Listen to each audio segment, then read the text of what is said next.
వికారాబాద్ పట్టణంలో బుధవారం వికారాబాద్ జిల్లా ప్రజా పరిషత్ నూతన భవన ప్రారంభోత్సవం జరిగింది. ఈ కార్యక్రమంలో తెలంగాణ శాసనసభ స్పీకర్ గడ్డం ప్రసాద్ కుమార్, మాజీ మంత్రి ఎమ్మెల్సీ పట్నం మహేందర్ రెడ్డి, జెడ్పీ చైర్పర్సన్ సునీత మహేందర్ రెడ్డితో కలిసి తాండూరు ఎమ్మెల్యే బుయ్యని మనోహర్ రెడ్డి పాల్గొని ప్రసంగించారు. ఈ కార్యక్రమంలో చేవల ఎమ్మెల్యే యాదయ్య, జిల్లా కలెక్టర్, అధికారులు, ప్రజాప్రతినిధులు తదితరులు పాల్గొన్నారు. కంప్లీట్ చేసే బాధ్యత ఆమె గడ్డం ప్రసాద్ అన్న సహకారంతో, ఎందుకంటే మన జిల్లా వాసే ముఖ్యమంత్రి గారు కనుక తప్పకుండా ఈ జిల్లా పరిషత్ మందిరానికి ఎన్ని డబ్బులైన బిల్డింగ్ ఖచ్చితంగా కంప్లీట్ చేసే బాధ్యత మేమందరం కూడా ఇప్పుడు మహేంద్ర చెప్పినట్టు ఖచ్చితంగా కంప్లీట్ చేస్తామని చెప్పి కూడా మీకు అందరికీ తెలియజేసుకుంటూ, ముఖ్యంగా జిల్లా పరిషత్ అంటేనే ఒక దేవాలయం లాంటిది.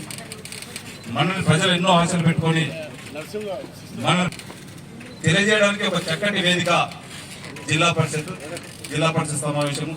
ఎందుకంటే నేను కూడా ఒక జెడ్పీటీసీ నుంచి వచ్చిన, జెడ్పీటీసీ అనేది గ్రామీణ ప్రాంతంలో ఏ విధంగా మనము ప్రజల అవసరాలు తీసుకుంటాము, ప్రజల అవసరాలు తీరుస్తామని చెప్పి చక్కటి ఒక దేవాలయం లాంటిది ఈరోజు జిల్లా పరిషత్ మందిరం ఈరోజు మనకు బిల్డింగ్ స్టార్ట్ చేసుకోవడం మనందరూ కూడా సంతోషం.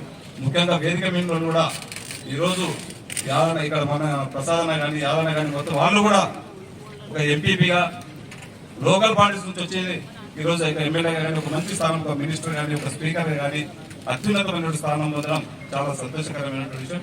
ఎందుకంటే మీకు కూడా ఈరోజు ఎంపీపీలు, జడ్పీసీలు చాలా మంది ఇక్కడ ఉన్నారు.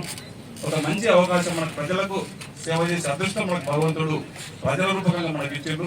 దాన్ని సద్వినియోగం చేసుకొని ఖచ్చితంగా ఇక్కడ ఉన్నటువంటి మళ్ళీ జడ్పీటీసీలు కానీ ఎంపీపీ కానీ మీరు అందరూ కూడా అత్యున్నతమైనటువంటి పోస్టులకు మమ్మల్ని ఏ విధంగా అయితే జడ్పీటీసీగా నేను ఒక టీసీపీ చైర్మన్ గా ఈ రోజు ఒక తాండూరు ప్రజల ఆశీర్వాదంతో ఒక ఎమ్మెల్యే ఏ విధంగా అయితే మీరు కూడా అంచెలంచెలుగా అందరు ఎదగాలని చెప్పి కూడా మీకు అందరికీ కోరుకుంటూ, ముఖ్యంగా అధికారులు కూడా జిల్లా పరిషత్ అధికారులు కూడా వారి సమస్యలు కొన్ని తెలిపినారు. ఖచ్చితంగా వారి సమస్యలు కూడా గౌరవ స్పీకర్ గారి సహకారంతో ముఖ్యమంత్రి గారి దృష్టికి తీసుకెళ్తాం. అదే కాకుండా ఇక్కడ ఉన్నటువంటి వారి పిల్లలు ఎవరైతే ఎంప్లాయీస్ ఇక్కడ ఉంటే వారైతే కారణంగా అనివార్య కారణాల వల్ల చనిపోయినో వారి పిల్లలకు కూడా జాబ్ల విషయంలో చాలా మటుకు ఇక్కడ పెండింగ్స్ ఉన్నాయి.